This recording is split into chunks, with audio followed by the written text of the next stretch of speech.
And what a roller coaster of a storyline you have had. I mean, how far in advance do you know what's going to happen to your character?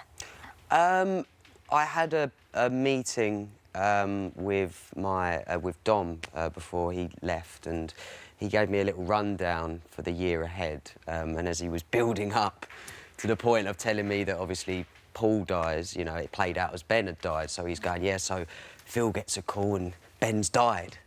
And I'm kind of sat there going, oh, OK. I'll get my bag and go now, Dom, shall I? And then he ran through it and told me what actually happened. And so I knew it was coming, but I tried to detach myself from it until it came. A few people have played your character as well, but were you a fan of the show beforehand? I mean, because that must... I mean, it's pretty daunting, turning up at a set like that that's already been an established, huge show for what is really your first gig, isn't it? Really? Exactly, yeah. I watched it as a youngster at school, you know, before I was going to bed to get up in the morning and stuff. I had a break from it when I was at uni. I was quite busy and partying a little bit. And now, obviously, I watch it relentlessly, you know, because they're my work colleagues and friends now, and you like to critique yourself, don't you? Yeah, so, yeah. And you're there, you're in it. And you know, the thing about EastEnders, I mean, it's so part of the nation, but the storylines that you tap into and the subject matters that you cover are really important because they are things that are sort of reflective of what's going on. I mean, how big a reaction did you get with the storyline, with you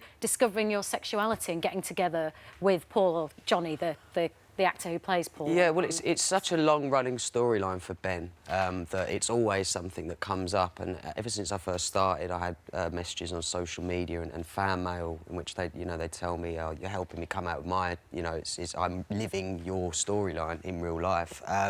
So there was always a big reaction. I think them getting together was big. And so now we've got to the stage where you haven't given the police everything. You know more. And you're being told to kind of give it all away. So we're kind of there.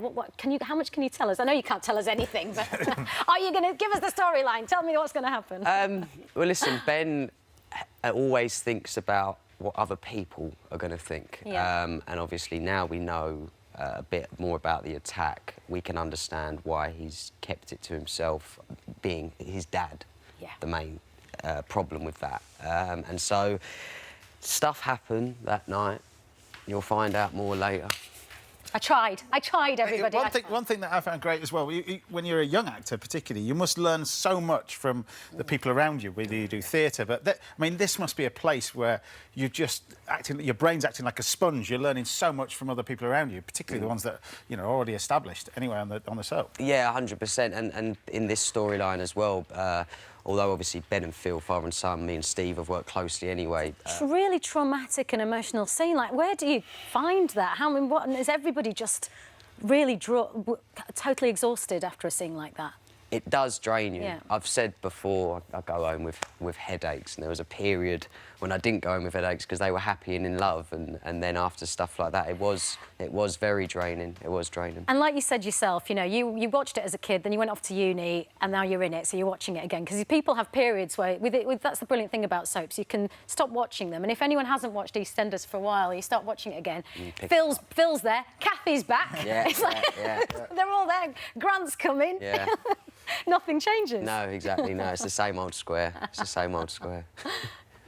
And working with those characters, when you found out that you were going to be playing a Mitchell, you must have known, wow, this is great. You know, I've gone in with one of the main families here. Yeah, and I think... Is it daunting? It is daunting, but exciting, and you learn so much, and the character is so layered and very... He's got so many little angles and so many little ticks, and you know, this is just another element. And to have a tattoo on his finger now of his boyfriend who he's lost is a big thing, and it adds to his little... Because going into something like, you never know how big your character's going to be. Yes, and then you get huge storylines that we're just having at the moment, which was... I mean, it just takes... You're almost in almost every scene, aren't you? I've been really lucky ever since I've been there. You know, Dom really forefronted my character, and I've had so many big things.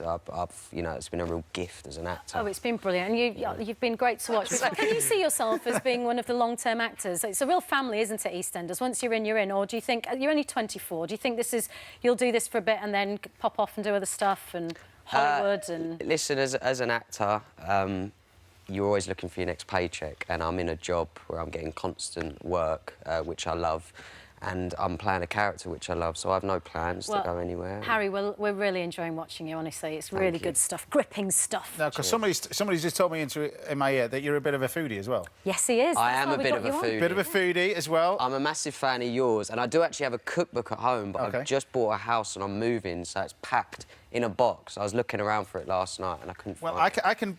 We've got a little photograph of you in the green room. There you go, diving into the cheesecake. The cheesecake. I was having But this is something for you as well. You don't go on wandering around the streets with this. But I'm gonna give you one of my knives. That's there nice. You go. I've got to get on a train this evening. I don't know. Yeah, well, you know, I will post it to you, but you know. And I will give you a pen. Oh, well, thank you.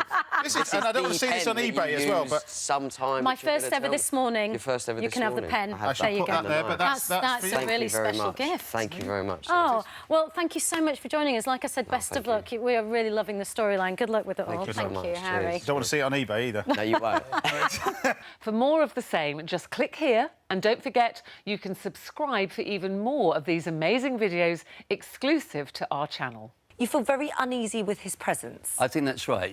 That makes him more unpredictable, I think, and unpredictable villains are the best, I think. You're never quite sure if they're being sincere or if they're being Yeah, insincere. what was he up to? Yeah, exactly.